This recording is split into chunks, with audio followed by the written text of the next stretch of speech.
Welcome to the How Did We Get Here podcast, the show that allows inspiring women from all walks of life a place to tell their story. Follow along every fortnight as we chat about each woman's challenges, life lessons, and words of wisdom that they have picked up along the way. Everything that has led them to being right here and right now. I'm your host, Jess, and from wherever you are in the world, I hope the story you hear today makes you smile, laugh, and maybe even cry a little. I hope it inspires you and fills your cup up just a little bit more, because in this day and age, inspiration and stories are always worth sharing. So grab a coffee or a tea and settle in for today's episode. And welcome back to the How Did We Get Here podcast. Thank you all so much for joining in to today's episode. And I would like to welcome the amazing, the incredible, the absolutely hilarious Ruby. Hilarious, but like not on purpose. Like I'm one of those people that you're laughing at and not with. Okay, same doll. So unintentional. But yeah, thank you so much. That was a beautiful introduction. I'm so excited to have you on the show. Like when I was writing a list of women that I want to have on the show, like I literally have a list of like 12 women and you were in like my top 5. I was just like, I have to get, and I'm serious. I was like, I have to get Ruby because I fucking love you and you are incredible for so many reasons. Thank you. I love everything that you do. I love everything that you stand for. And I love your work ethic as a coach. Not to get into too much about what you do for work just yet, but, you know, you deserve to be celebrated on a different platform other than your own. And I love having the opportunity to do that. So thank you. Thank you. That means the absolute world to me. And thank you so much for having me on your podcast amongst all of the amazing women that you've already had on your podcast. I can't even believe that I'm being, somewhat compared to them. I don't like to use the comparison word, but somewhat compared to them or even, on the same platform. But yeah, no, I really, really appreciate it. And I'm so excited to have a good old yap and a good old yarn today. I don't even know what direction this is going to go. I'm sure that I'll end up going on a little bit of a tangent at some stage. So please feel free to reel me at times. But no, thank you so much. I really appreciate it. Aww. Well, the way that I love to start my episode is I always encourage my guests to introduce themselves without telling the audience what they do for work. Ruby, how would you introduce yourself to someone who didn't know what you do for work or who you are as a person? This is such a loaded question, and every single time you ask this on the podcast, and I've listened to all of your podcast episodes, I am like, it intimidates me. The question really intimidates me. And when I found out that I had to obviously answer this question as well, I was like, shit, because I feel like it really resonates with me right now, because this year I have really done a lot of soul searching and really tried to figure out who the heck I am outside of, the bodybuilding space or even outside of the world of coaching. And because I feel like during my bodybuilding career over the last, 3 to 4 years, I really lost myself in that. So I honestly did just identify myself as a bodybuilder. I don't know if that was somewhat of a trauma response, because I felt like I was neglecting a lot of the things that had happened to me, and I put a lot of my outlet into bodybuilding. But I realized that I just forgot who the hell I was. I stopped doing, the hobbies that I had been doing in the past, and, I stopped putting effort into other outlets. And anyway, to answer the question, it's a hard one. So I definitely consider myself, an extremely passionate and also a hardworking individual that definitely thrives off routine and structure. I need to have that in place. Otherwise, I get a little bit loopy, but I also feel like that really helps with my creative side and my creative side, but I do also, struggle to focus. So I am really creative, but I also, struggle to focus on the things that matter. I'm extremely opinionated, but I also think that can be, that can go in my favor and it can't, because I think that a lot of the time that can be a bit too much for some people. So a lot of people, you know, see me in a different light to what they really should. But I think that's honestly down to them. And I've had to do a lot of soul searching to realize that that is on them and it's nothing to do with me, because I Absolutely. can be as big and as bold as I need to be. And if that offends somebody, then I'm sorry, that's on you. So Yes. because I love I that. have a lot of perspective, and I've gone through quite a lot in my life, and I know a lot of other people have gone through a lot of in their lives as well. And I think that everybody deserves a voice and deserves to be listened to. And I really, really appreciate and respect other people's opinions and perspectives. And I do believe, like, I am quite an open-minded person. Mm-hmm. I'm definitely a bit of a woke feminist. You may have seen a bit of it over my social media over the last couple of days. I've got I'm very, very, very, very far left, and that comes from, you know, growing up in we'll talk about that later, but growing up in a Yep.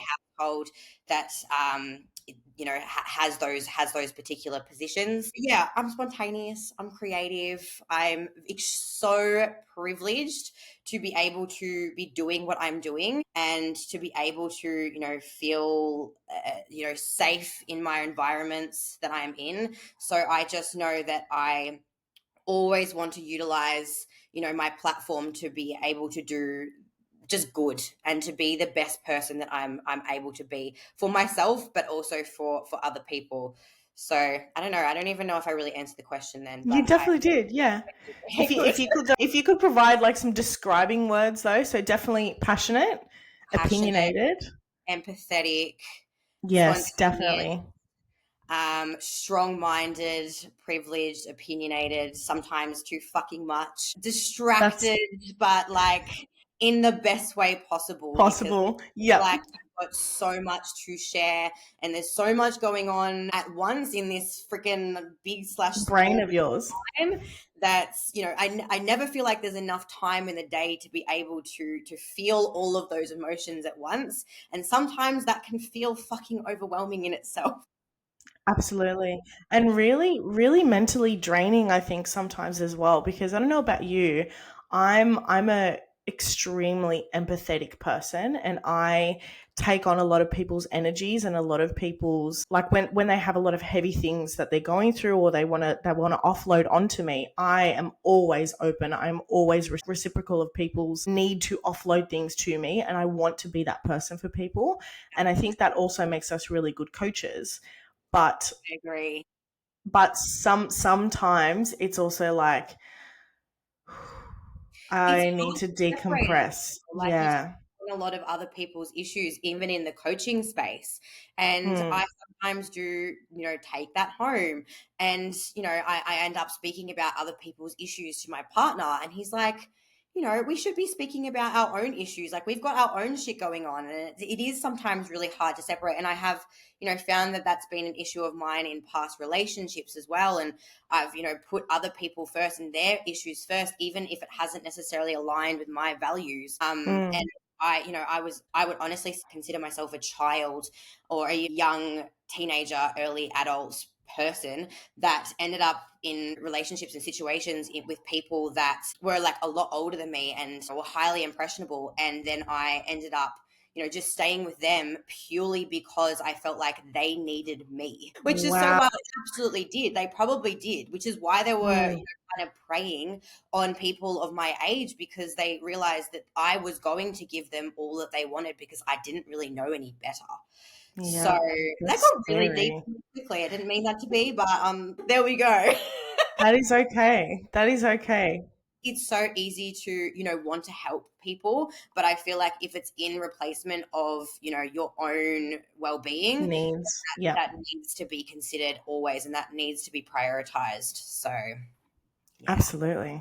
Honestly could not agree more. And I think you and I, we have a lot of very similar values and very similar viewpoints on life. And, Mm, I love that I've created this platform for women to feel safe to be able to share their stories. And that to me is so important in this day and age because providing a voice, providing a platform for women is something that is so invaluable. And to be able to share our stories and have a place to continue to share our values and our outlook and our perspective and our life lessons, that's where I find my purpose, as well as with my business as well, with coaching. So I really take a lot of that on board. And I try not to sort of emotionally take a lot of it on board in terms of like my own, not baggage, but like in my heart. And I try and process it and sort of like try and keep it separate in terms of not letting it carry into other relationships in my life. But it's really hard when you're a big hearted lover girl and super empathetic. I feel Yeah, like people like thank you so much for sharing that as well, because I've and also starting this podcast in the way that you are doing it, and obviously opening up the voices of people in the platform that have a lot to say, but really really really do appreciate it, because I think that people who are listening to you and the people that you're speaking to will feel more heard when they're able to feel more related to. So and I know for me, like I felt crazy, and I felt like I was never able to get past certain situations in life because it was during times where I would bottle it up so aggressively, and I would never let anybody in. And it was only until I started like actually having these conversations, whether it was with the psychologist or just with the people that I love around me, and or even, to be honest with you, my social media platform, to a certain extent. Like I do consider myself quite an open-minded person, and sometimes I overthink what I post, but I'm like, hang on, this is actually going to help people. absolutely. Going to help people, whether that's in the coaching, the coaching space, the fitness space, the PED space. Mm-hmm.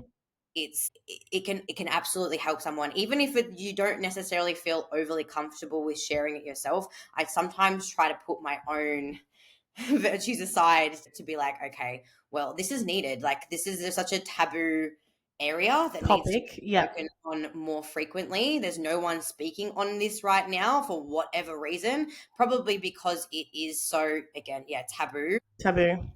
People just feel uncomfortable, sharing certain aspects of their life, which is completely fine. I feel like you can Mm. have as much privacy as you need to or you want to. But I think authenticity in the bodybuilding space and in the coaching space is extremely underrated. And I think that a And lot of so rare. yeah, it's so rare. Like I don't like to shit on all the coaches. They're obviously all trying to do their best in one some way or another. But I do believe that most coaches are really just trying to copy their peers and copy the other coaches out there, and because they're probably successful and they think that they're going to be able to be successful doing the As same well. thing. But I think that my issue is, and why I struggle so much with like content as well, is because I'm like, I don't just want to be the same as everybody else. I want to offer value in a way that's authentic to me and that Is hasn't messed. authentic to your audience as Yeah, well. exactly, authentic to my audience. Like, I don't want to just put up another video about how to use creatine, but like I feel like these topics are things that people are very aware of most of the time. Mm. It's generally the psychological side of it that people need the most help with. Not saying that we're psychologists by any means, and there's definitely, we should only really work within our scope. But I think that communication side of coaching is much more, not necessarily much more important than the educational side of things, but almost on It's par. just as important. Yeah, definitely. It's important to talk about it, and that is such a big part of your identity and who you are as a person today, because obviously the whole point of the show is how did we get here. So take our audience back though, Ruby, to the moments throughout your adolescence, throughout your childhood, wherever it may be that you want to share. Again, this is a safe space where whatever you would like to share with our audience in terms of the moments, the lessons, the pivotal moments in your life and events that have shaped you into who you are today. I am very open minded, so I always feel like I can and share whatever I need to share. As I've mentioned, like I feel like it can resonate with a lot of people. How far back are we going? As far back as you're willing to take us, baby girl. As far back as you want to. Yeah, I love that. All right. So grew up in a very loved household, and I truly believe that. My mum really, really, really did try her best with all of us. It's me and my two younger brothers. My mum and my dad split up when I was really young. Like, I think I was about 6 years old, and my youngest brother was 6 months. My mum Wow. yeah, so very, very young. I don't really remember that time too well. I'm sure there might be a few little vivid memories that I have that, but yeah, I don't really From remember it back too. then. Yeah, Yeah. exactly. But yeah, my mum was always like a lesbian, and she always considered herself a lesbian even while she was with my dad. It was literally just my dad. So I grew up in a household that was, with my mum and with her partner at the time. There was one quite memorable partner that she had, and then I think another one that she also had as well. Relatively, I know that it's hard. I don't think she'll listen to this, but who knows? Firstly, she was amazing. I just want to say that. But there were definitely times in that part of my life that I remember it getting quite violent. And I don't know if that translated over to, me feeling like for a reason why I would have had fear in any shape or form, but it may have correlated into that side of things. My mum and I didn't really get along at all when I was a child or even as a A teenager. teenager. And I was in and out of like her house and then with my grandma for a while. And I actually went to like 4 different high schools and Was moved that out. in Sydney or was that in Melbourne? Nah, I was neither. So yeah, no. Yeah, I know. So I've been all over. It's like I've honestly lived in like 3 states and a territory, and Wow. I had I no was idea. I was born in Sydney, and I lived in Sydney for like 2 months. Moved to Noosa Whereabouts? down to in Sydney. Yeah. I think I was born at Randwick Hospital, and we had Okay. lived in Coogee at the time. So Oh, like, yeah. I don't remember any of it though. Obviously, I was like an infant. Yeah, so moved around a lot as a kid. I just rebelled a lot. I know my mum tried to do her best, and she was quite strict, but she wasn't like unfair strict. She was Mm. just like she just wanted to protect me at all costs from the nasties out in the world. I know The that she world. through her fair share of traumas in her lifetime, and she's had her own experiences, and I'm her only daughter. I'm also her first child. I'm the eldest, So and she's gonna definitely be a lot more protective of you, like well, her baby girl. yeah, exactly. I'm the experimental child. I always say that. I'm like the first one, the one that she like Same. didn't really know what the fuck she was doing, but like Yeah. you do your best with them. You just try.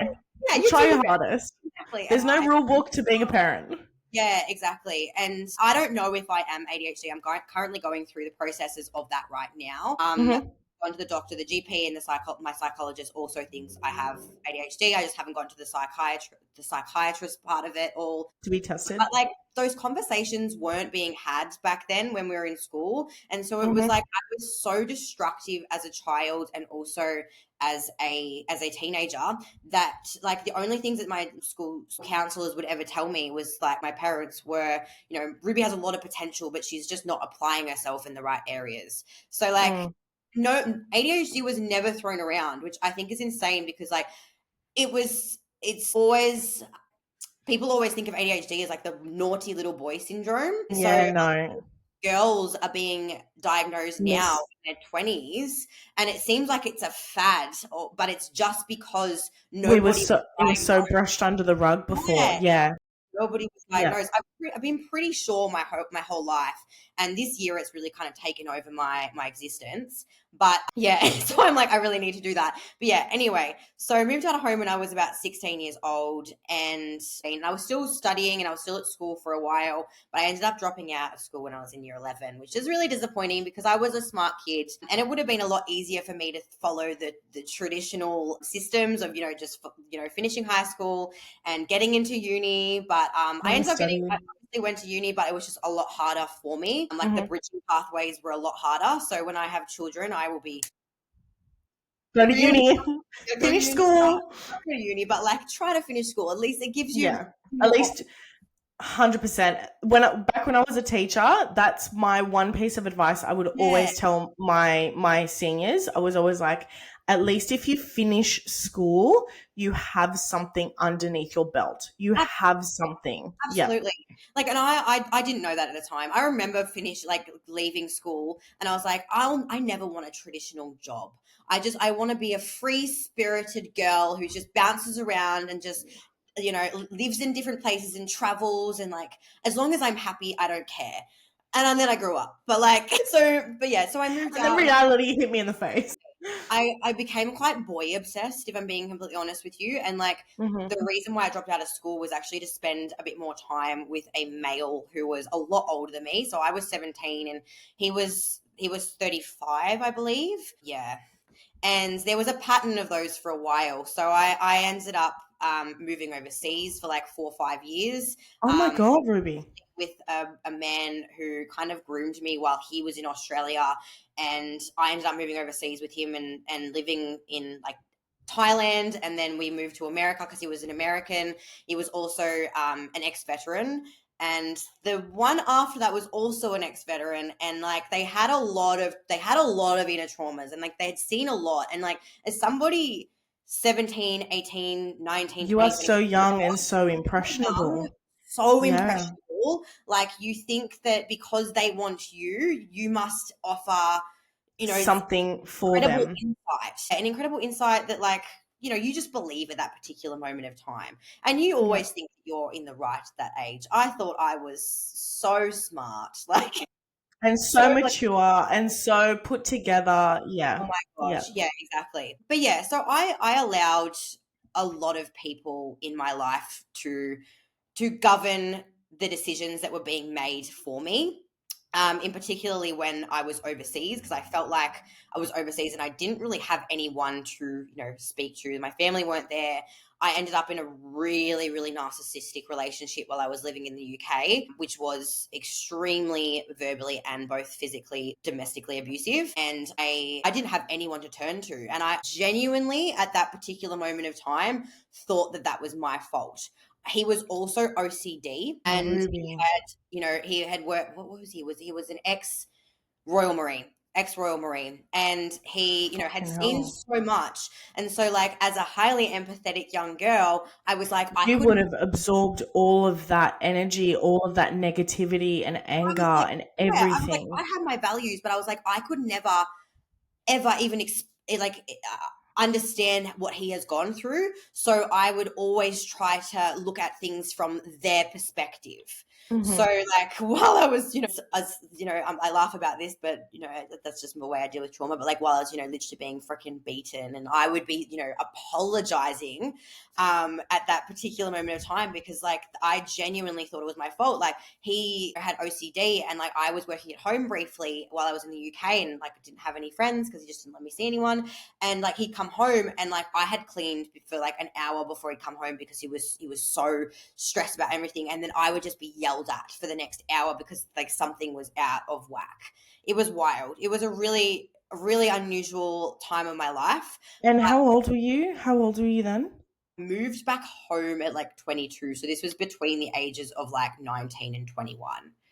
Oh my God. Yeah, so really young. And then I'd moved overseas already initially with that other person who was when I was like 17, 18. Before that second one. Before that, yeah, who was also an ex-vet. As much as this is like really TMI, but like I do think that he was like a child predator. And I think that I was the youngest person that he could get away with at that particular moment of time. Because you were 17. Yeah, exactly. Yeah. 17, and like yeah, that's a whole nother story. But Fucking hell. I did find the gym throughout that time, which was amazing. We love this for me. Yeah. We love In this for particularly you. during the time when I was in the UK, and like during that like physically abusive relationship, Mhm. and I just didn't go home. I would be like in the gym for like 3-4 hours at a time. I was making decent money, so I was paying a PT like 3-4 times a week. Mhm. Amazing because like he really introduced me to the world of kind of bodybuilding in a way. Yep. I was following, like I talk about this all the time. I was literally following Hattie, and the first time I met Hattie, I cried I in the bathroom. think him. I literally cried in the bathroom. So I was like, you got me through a really fucking hard time in my life, and you don't understand how much it means to me. But like, Mhm. I was watching her, and like, she was so empowered, and she, represented everything that I wanted to be, but wasn't at that moment of time. Like, she was empowered, she was independent, she was fierce. And I was like, I I wanna wish be that. yeah, I wish that I had the courage to be able to stand up for myself and, Yeah. walk away from this relationship and just, and be fierce. So that's what like the gym was my safe place. Was my safe place, was the place that I enjoyed kind of escaping to morphing my body into this incredible, empowered person that just wouldn't let anybody give me walk all over her. Yeah. Yeah, that's exactly right. But yeah, I think that probably answered the question. Oh my God, Ruby. That and I've followed you for a while now, like a long, long time, and getting the opportunity to see you compete in person as well was like, fuck, this girl is amazing. Like you are just I had absolutely no idea that that is what is your origin story and what has shaped you into who you are today and how you were introduced Mm, to bodybuilding and training in the gym. And I just can't even fathom how someone of that age could have gone through something like that mm, and have come out the other side into this incredibly inspiring, driven person that I call my friend, who I am now speaking to.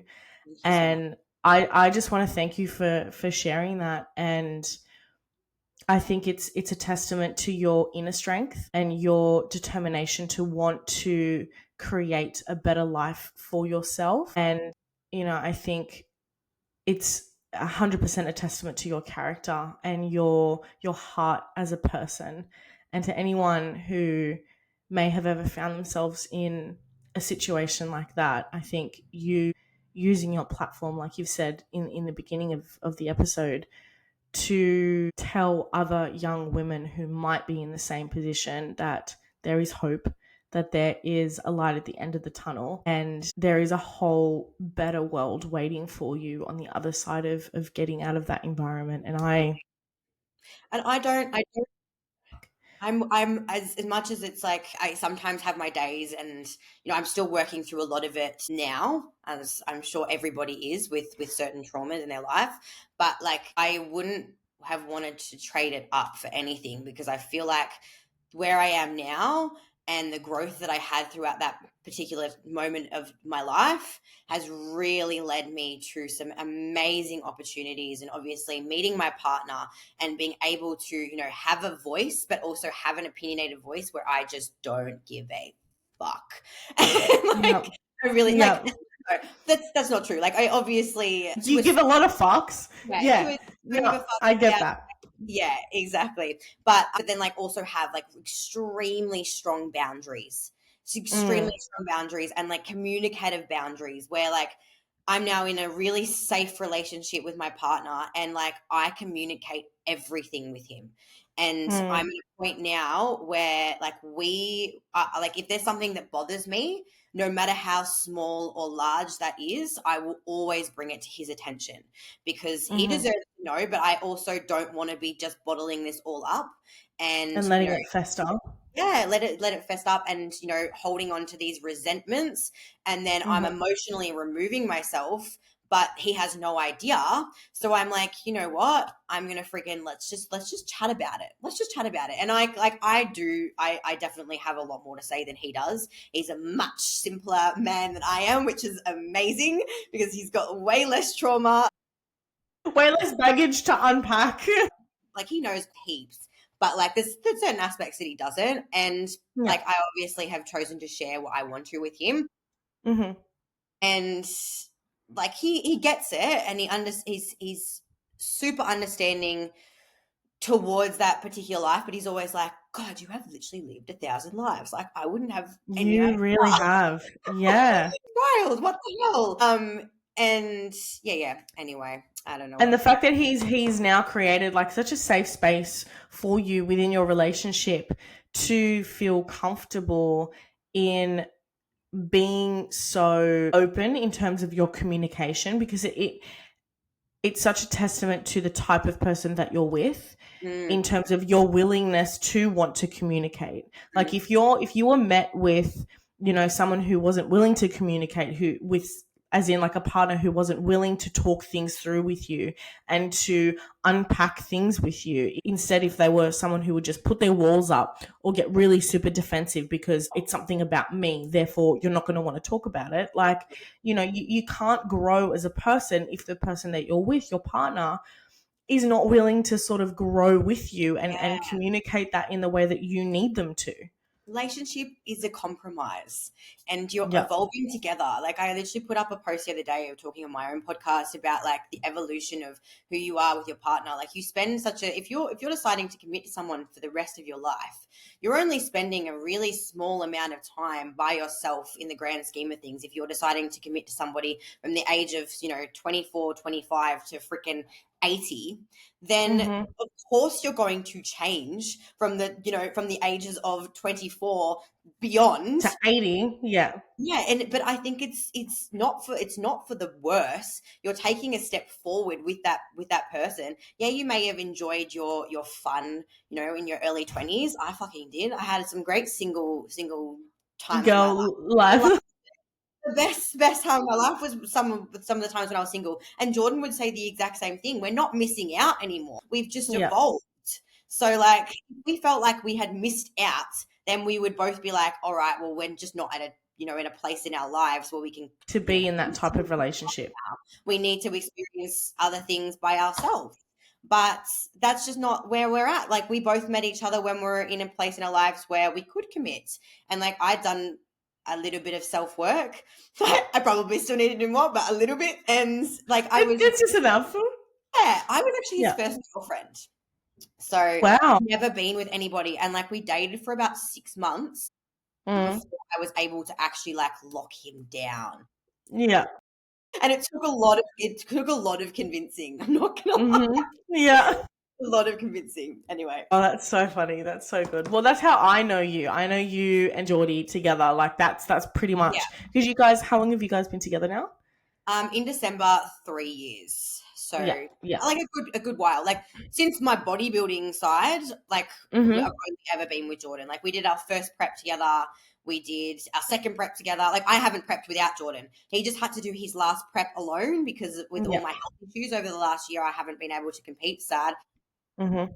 And that was awful. We hated that. Like we enjoy prepping together. We find that when we're on the same wavelength at that particular time, a lot of people don't work together well when they're prepping together.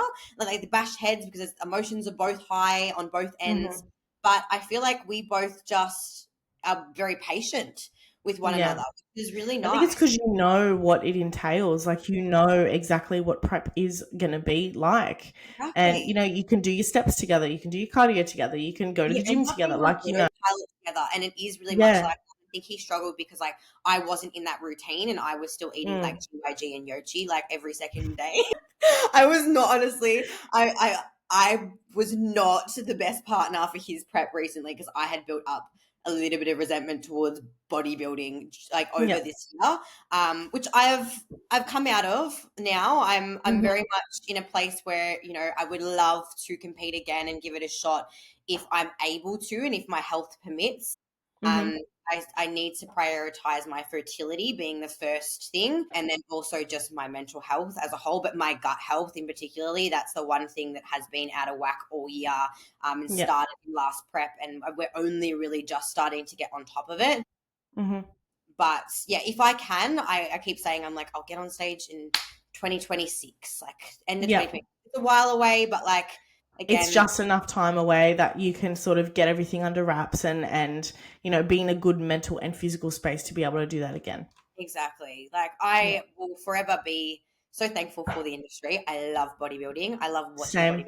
Like I've got quite a few competitors coming up in the next year and I'm so excited for that because it's my first round of competitors, like working with competitors. I've only really ever worked with lifestyle clients. So it's nerve-wracking, but like, because I'm putting obviously a lot of expectation on myself, but as I should. They've put their trust in me and I'm so thankful for that. So I'm really, really looking forward to the year ahead and all IFBB as well. So I'm like, yes, I'm really happy. I'm really excited.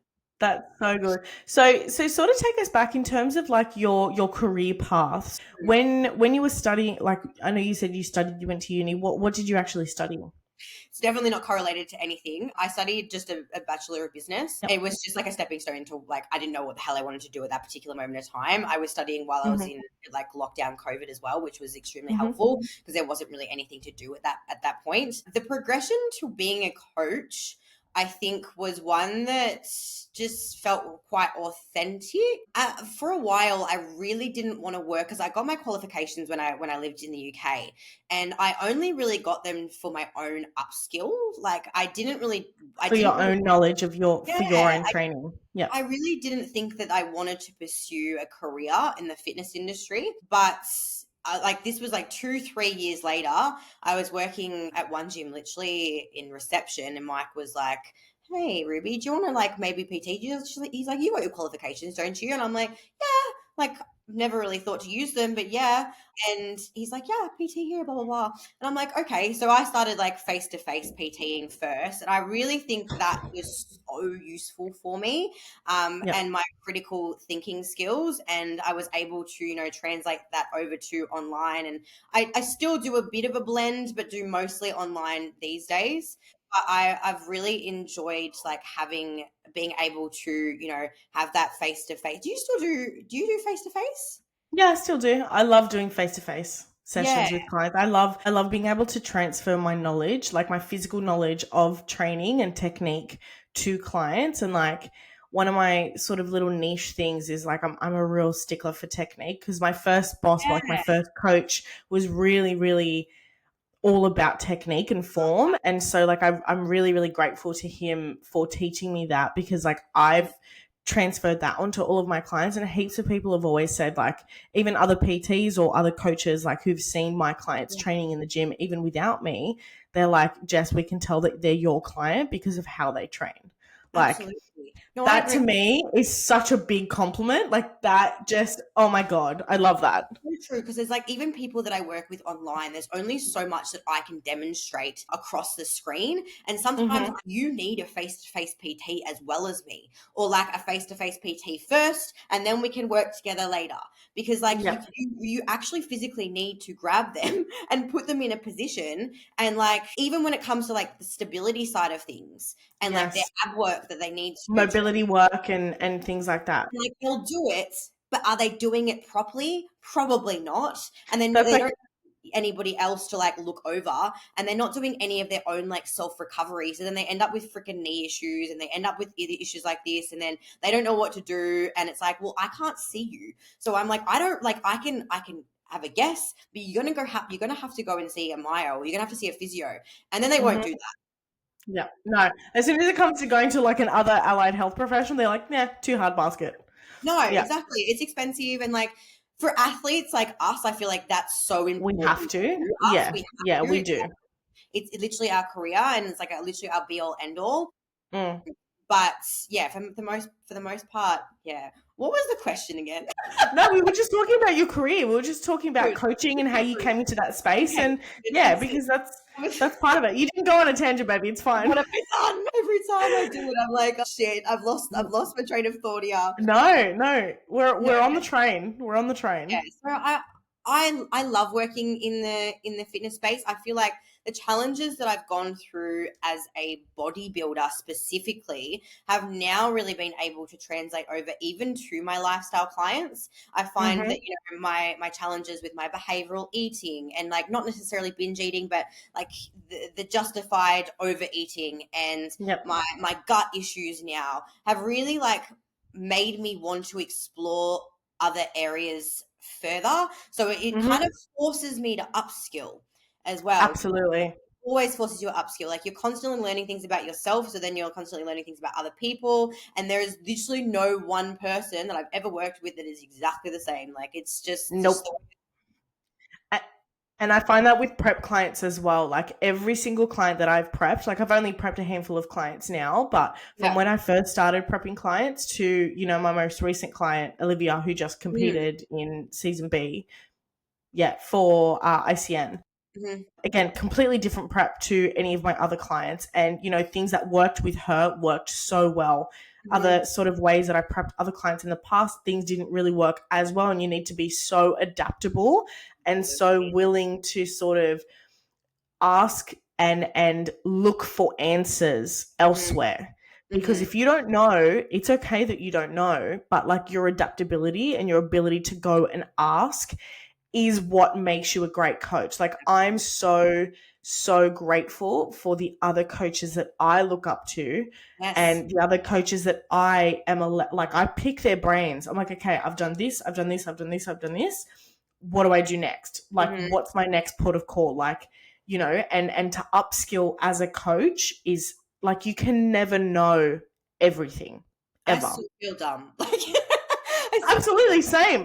But I'm like so open about that as well. Like, and I love collaborating with multiple specialists. Like, I have like my osteo on call, I've got my dietitian on call, I've got my freaking gut specialist on call, I've got my blood work guy on call, I've got, you know, everybody. And there's so many coaches out there that are so fucking stubborn and self-righteous to the point where they like to pretend that they know everything, or they get offended that like their clients have even gone elsewhere to, you know, to get another opinion on things. And I think that like if you're just open and honest and say that you're not a specialist in that area, because you're not, and like people really trust that, people really 100%. respect that. And I see it so often, especially in the bodybuilding space, when there is, you know, when people are working with like athletes and individuals who are, you know, taking performance enhancements.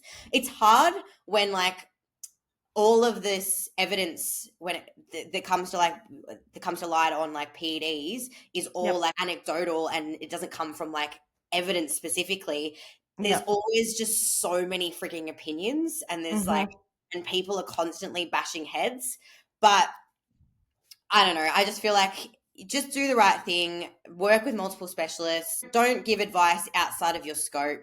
100%. And if you don't know, just fucking say you don't know. And you know, at the end of the day, people put their lives and their lives, their health in our hands. And it is your responsibility as a coach to outsource when you do not have the skill set to help that client. Like, So it is your duty of care. Yeah, I think it's really exciting though. When I don't know something, I'm like, cool, I don't know something. Let me research. Let me research, do my own upskilling, and like talk to a mentor, talk to another coach in the industry that might have a little bit more outlook on this particular topic in this particular field. Just ask questions, and so that you don't think that you know everything, because a lot of the time you're not even going to be able to find a lot of this information out in books or researched articles. It's going to come from first-hand experience From other coaches, knowledgeable coaches. Have been in the industry for fucking, who knows, like 10, 20, 30 years. Like, I've been in the industry for 3 years. Of course, I'm not going to fucking know the same amount as somebody that's, you know, that's got 30 years of, you know, formal education. So I agree. Totally agree with you. I think it's really important. I agree. Most definitely. All right. Well, sort of moving on from the coaching space and the bodybuilding space and everything that I know you for in terms of Ruby as a bodybuilder and a coach. I love asking the questions around the little things in life that bring you joy. So give us a little bit of insight into what brings Ruby joy, like the little things. I didn't really think much on this one, but I will think right now. I love my own time. Like, so I love my own personal space. And you know, I love Jordan very much, but I love doing things by myself. And that may just be listening to music, reading, listening to podcasts, whether it's an absolute garbage podcast, or, you know, an educational podcast. But I just, you know, I love just going for a walk in nature and just, you know, being by myself. I love spending time with my little puppy. Oh my God, he's so cute. He's amazing. Oh my God, he's actually the best. Where is he? He's in another room. I told him to stuff off while I was doing this. He's probably at the door like, Mom. He's the neediest dog you've ever seen in your life. It's my boy's the same. My American Staffy, Caesar, he's exactly the same. Such a mummy's boy. It's ridiculous. I love it. I love it. We reinforce poor behavior all the time. Like, he jumps up on us and I'm like, yes, come here, I love you. Come here, cuddle me. Obviously, the gym. I can't go past the gym. Of course, the gym is my safe space at the end of the day. But besides that, this is like really trashy, but I love reality TV. That's okay. Nothing. What's your current reality TV show that you're watching? Love Island. Oh my God. Love Okay. Island Yep. Australia is currently on live, but like I love watching it with Jordan. Like I love me and Jordan get into it. He will ask me now, Yep.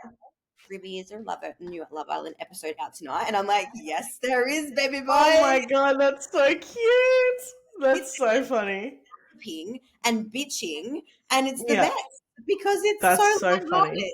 And like you can just switch off from reality for a second, Yeah, and like it's not important, and it's really dumb. An maybe. FMG competitor on there, which I thought was really cool. She's going in. She's going in tonight Oh, because that's awesome. yeah, I think it's really cool because they usually only have. This is wild that we're talking about Love Island, but like they usually only have like the really petite, like model type girls, and they don't have Mhm. like girls with like any muscle generally. Like I could never walk into Love Island. That would just be, it would never work because like it just would never happen. But like it was nice to be able to like, she's, don't get me wrong, she's like stunning model like looking, but like Mm. it's nice to see someone that's a little bit more diverse. And also there's a girl on there that's like completely head to toe covered in like tats as well, and I'm like, Yep. that's so unique for like a reality show, and I think that's really a testament to like the Australian casting, and quite unique Absolutely. Yeah. casting, because like the UK would never do that. The UK or like Absolutely not. would never do that. Like they would definitely keep to, you know, the stereotypes.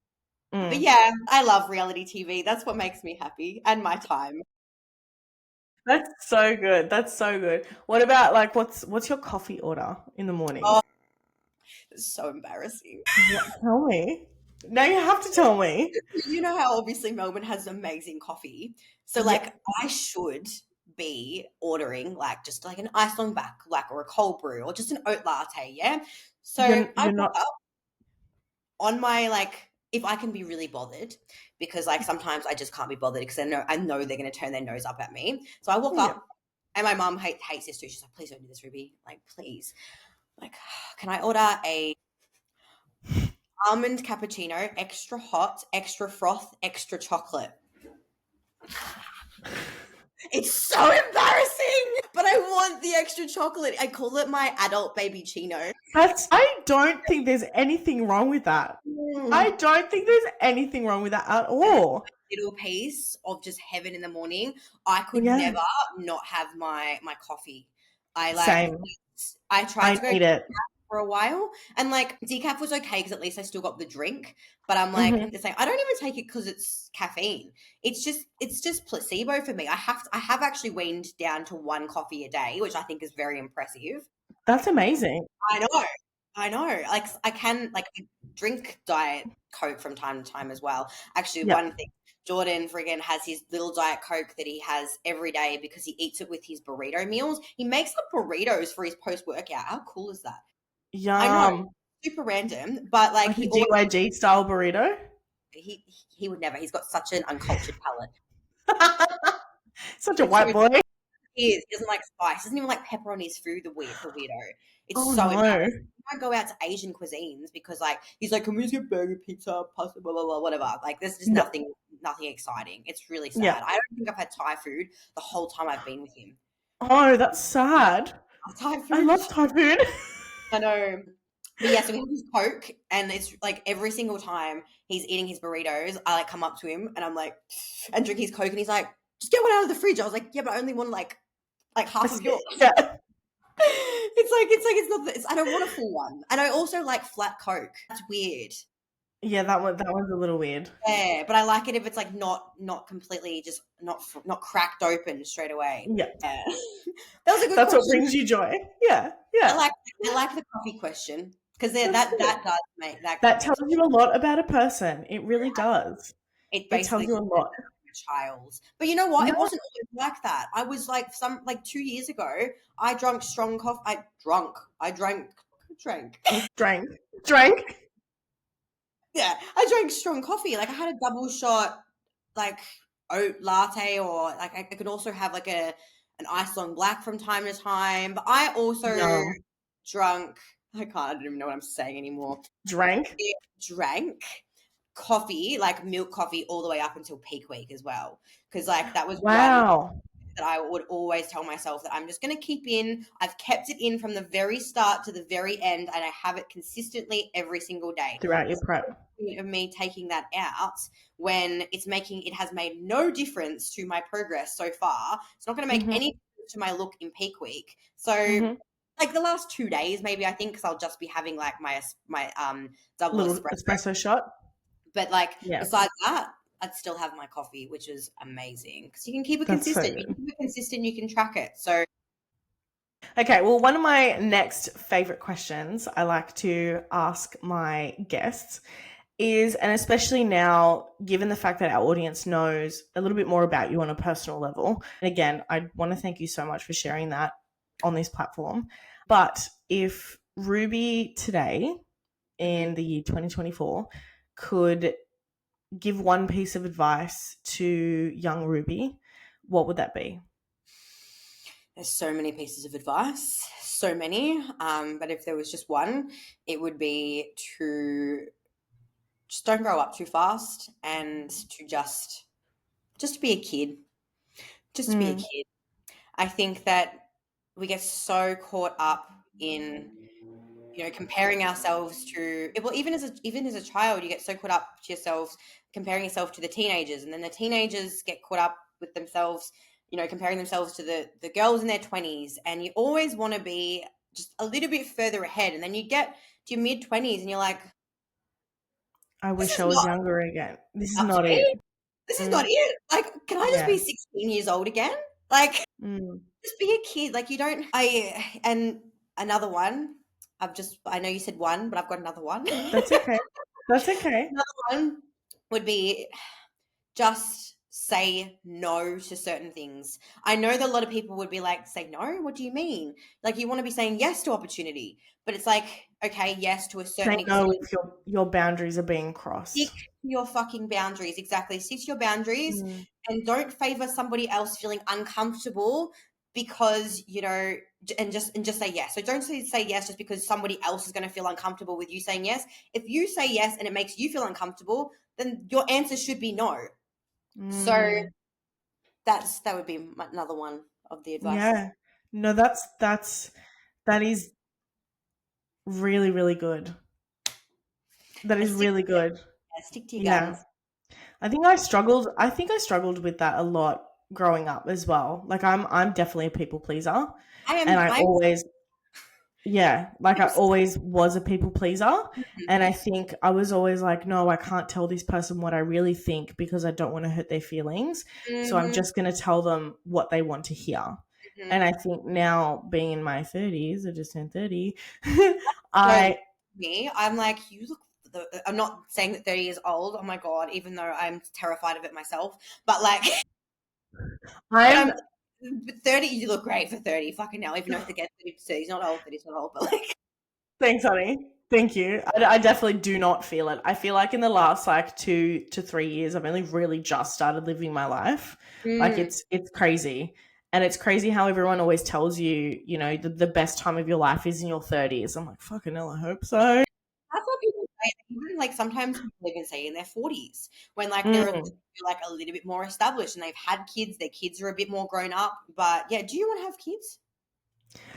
I would love to have kids. I think I've always had a very motherly. Look at you asking me questions. No, it's okay. I think I've always had a very nurturing, like motherly nature about me, and I love protecting people. Like I'm very much a protector in my life with my sisters. Like I'm, even though I'm 2 minutes older than my twin sister and 9 years older than my younger sister, I'm definitely a protector in that sense. And I feel like I do have a lot of qualities that would make me a very good mum. But I've also struggled, again, this is getting a little bit personal, but I've always struggled with like the fact that I can be a very selfish person, and I'm very selfish with my time, and I'm very selfish with the things that I want to get done Mhm, before I make the sacrifice to give everything to my kids and to be as selfless as possible. mhm, Because like I always, if I ever do become a mum, I want to be the type of mother who gives as much as I can to my kids first and foremost, mhm, without sacrificing my needs, but at a point where my needs can be on the back burner a little mhm. bit more than what they currently are. So yeah, I've always seen myself as a mum at some point or another in my life. And when or if ever that does happen, I'm always open to it. So, I yeah, love that. That's I haven't really thought amazing. of that for a little while. Thank you. Yeah, that was such a great answer. Oh my God. It's like I haven't thought about that for a while, but it's always the way. It's like, hang on, let me just whip out my book. Yeah. Like reasons why. Oh my goodness. Far Yeah. out. Thank you, Ruby. Okay, so one last little question just to wrap up the rest of this episode. And again, thank you all for tuning in today. And I hope someone has learnt something and has gained a bit of an insight into, the fact that you don't ever have to feel stuck in your situation. I think that's a really big theme coming out of this episode. I agree. And then you have the potential, no matter where you are in your life, to get yourself out of that situation. And you might not see it at the time when you're in it, but there is a way out of it. There's always a learning opportunity as well. Absolutely. So what for you, Ruby, is your purpose in life? That is the biggest question. I know it's such a loaded question. I know it's huge. It could even be just something really simple. Like Hmm. I think the more people that I interview and the more people that I ask this question, it doesn't have to be such a loaded answer. I Hmm. think you don't have to sort of overthink it. I think our purpose can evolve, our purpose can change as we get older. But yeah, you being right here and right now, what is your purpose? I love how you just use the word evolution because I feel like in a Mm, way that is somewhat my purpose is to challenge those societal norms, whether that's, in my own thinking or, amongst conversations that I'm having with other people. And I do consider myself like a progressive thinker and mm, somebody who's that's always thinking about again like unique perspectives and other areas that don't really make sense to me, but I always want to be constantly learning and evolving and growing, whether that's through upskilling or through education or learning a new skill or going back to uni, because like I know that I could potentially I could be going back to uni next year to study the most random frigging degree. I would love to go back and study like gender and equality and policy and politics. I feel like, I love that. yeah, it's so random, and I feel like I love that so much. have a lot to say. And sometimes I feel like I don't have the vocabulary or the education to be able to back it up. And like I'm trying to Mhm. do a lot of my own self upskilling at the moment and, on both sides and trying not to be as, like super biased. Yeah. But I mean, I am biased. I'm It's also absolutely, really hard not to be biased. I am absolutely biased. Yeah, I have empathy for other people and like societal issues. So I'm of Yeah. course biased. Like Yeah. Yeah. I'm That's so fair. not a psychopath, my god. But yeah, so I think just constantly evolving and not being, how do I put Stagnant. it? Not being Not being stagnant, stagnant in life. Yeah. putting yourself into uncomfortable positions that could create more comfort in the future, but may just be feel that may feel a little bit iffy right now. And I want to Mm, do that for the rest of my life. I want to do that when I'm 50, 60, 70, 80. I don't know what it's going to look like at that point, but like I look at my grandmother, who I call Mama. I love her to pieces. And she, like, if you met her, I can't believe she's like closing in on 80. It's insane. But yeah. she's like her mind is there, her body is there. She still travels all the time. On her 70th birthday, she did the Camino de Santiago, which is an 800-kilometer walk across France and Spain. Like, who the fuck I'm does sorry. that? Yeah, like who does that? Like, and she's always something that she's been doing, and there's always like business ventures that she's put herself into and risked because, and it may some of them haven't necessarily worked out for the better, but But like that's again, they're okay. all such learning opportunities. I don't want to be sat on my freaking deathbed and be like, God, I wish I did this in my 20s. God, I wish I did this in my 30s, which is kind of like why I need to think about bodybuilding in a way, because it's Yeah. like, yes, I love bodybuilding and I will continue to pursue bodybuilding, but I don't want that to be in That's replacement of all these other pursuits that I could have enjoyed through the back end of my 20s. So even into my 30s. So I want that to be there, but I want there to be other things to be to work on and to look at as well. So yeah. I relate to that so much. Like, I never want to stop learning. I never want to stop experiencing so many incredible, and I have so many hobbies. Oh, that's another question I wanted to ask you. What are some of your other hobbies? Because you said before that you're creative. You said before that you were creative. I like, that's one thing that I've really struggled with this year, because all of the hobbies that I had prior to bodybuilding, I like just don't really pursue anymore. And that made me really sad. I was like, why the fuck don't I do this anymore? Like, I used to be a musician, and like I played piano, violin, and guitar, and I was a singer-songwriter up to like the point that I started bodybuilding. And like the reason why I kind of like transition out of that a little bit is because like I did experience a bit of virilization, and like I can't really like sing in the octaves that I used to be able to, and so I did kind of like just separate myself with that for a while. But like that was a huge part of my life. Music was, I played piano since I was 4, violin since I was 5. I played at the Opera House like twice, not by myself. I was in an orchestra, but like pretty cool. That is amazing. Still a flex. That is incredible, Ruby. What the hell? Super random, but like again, I would even consider that an old hobby. So that's a challenge of mine. I know I need to start picking up some new hobbies, and I'm not afraid to say that I probably don't really have like any other hobbies at the moment. Yeah. That's okay. But I'm working on it. So I think that's important. That's important. Like, I love the gym, and I could literally spend my entire life's existence in the gym. But like, I know that I need to have some other things to work on and work towards, and like my curly hair journey. That's my hobby. I'm living for it. I'm living for it, honestly. I love it. I'm so proud of you. I'm watching TikToks, and I'm like, I love these girls with curly hair. I was like, I want to have curly hair. I was like, I have curly hair, but I haven't looked after it in so long. I don't even know what to do. And like, this part's like quite straight as well. So I'm like nursing it back to health. So that's a hobby of mine right now, is looking after my curly hair.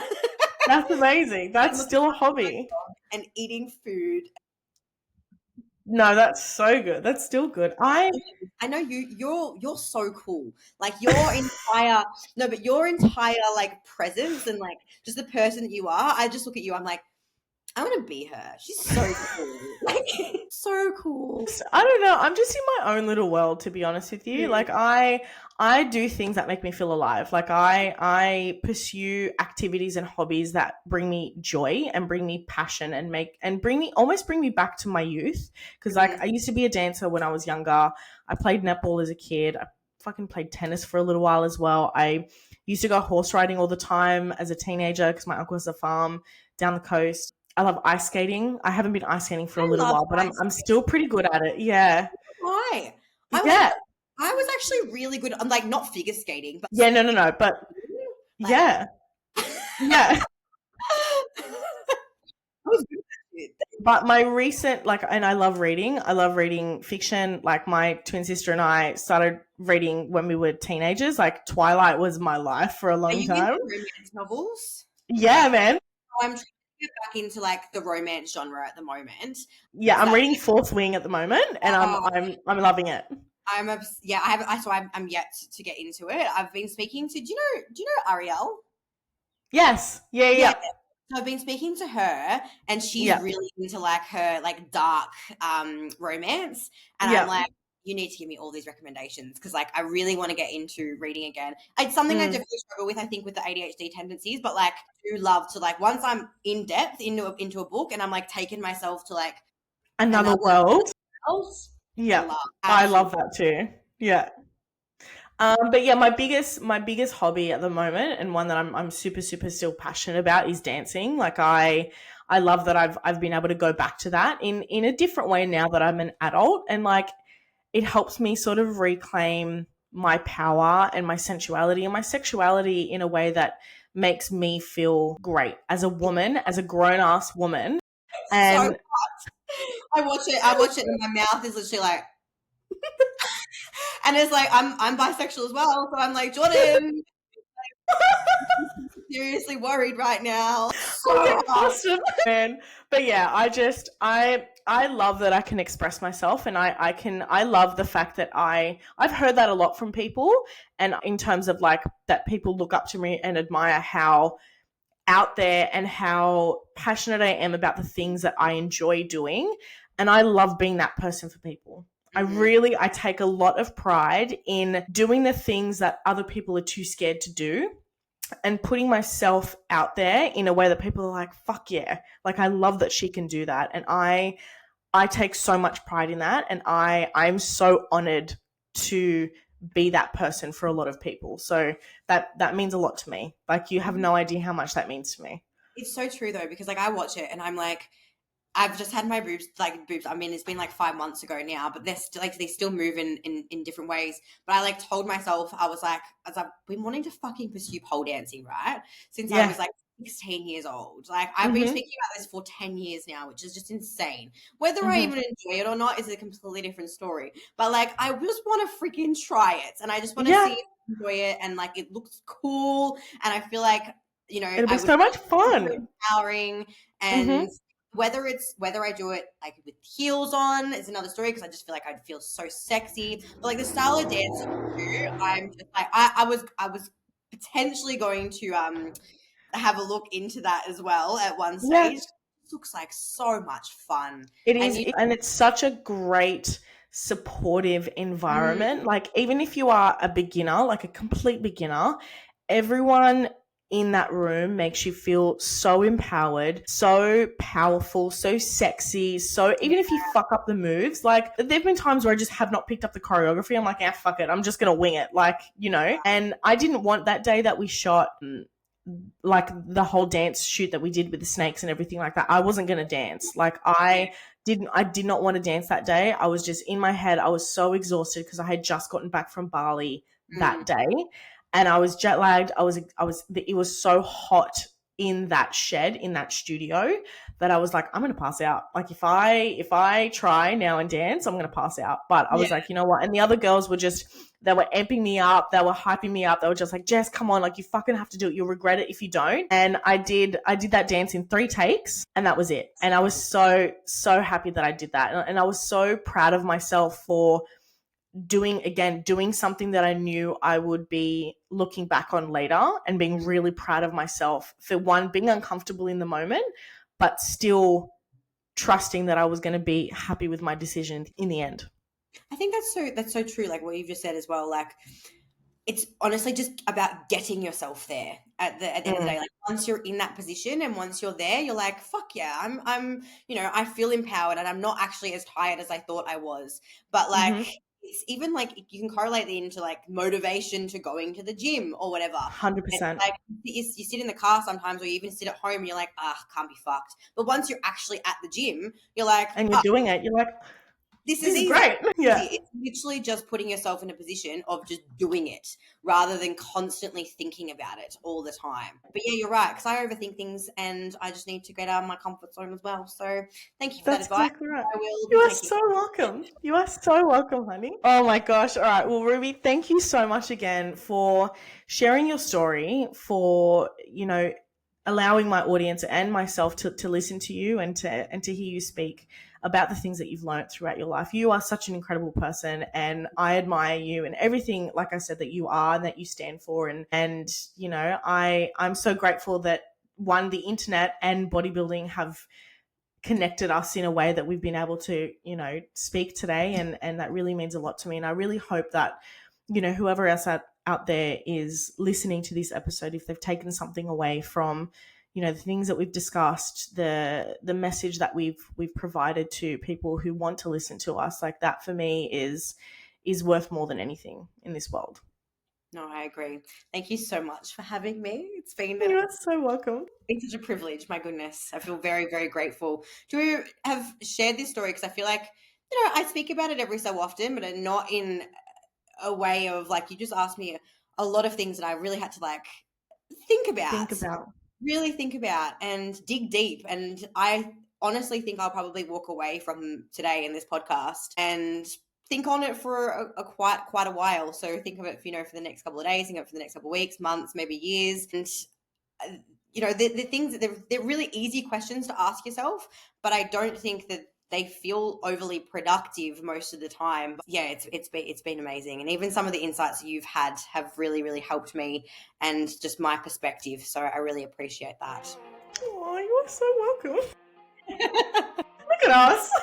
Alrighty. Well, thank you all so much for tuning in to today's episode. And if you haven't already, please make sure you hit the like and subscribe buttons. I would very much appreciate your continued support. And as I've said in previous episodes, if you have anyone that you would like to suggest to be on the show and who you think I should also interview, please make sure you leave me a comment and or send us a DM on our Instagram page. But for now, thank you all for tuning in, and we will see you in our next episode.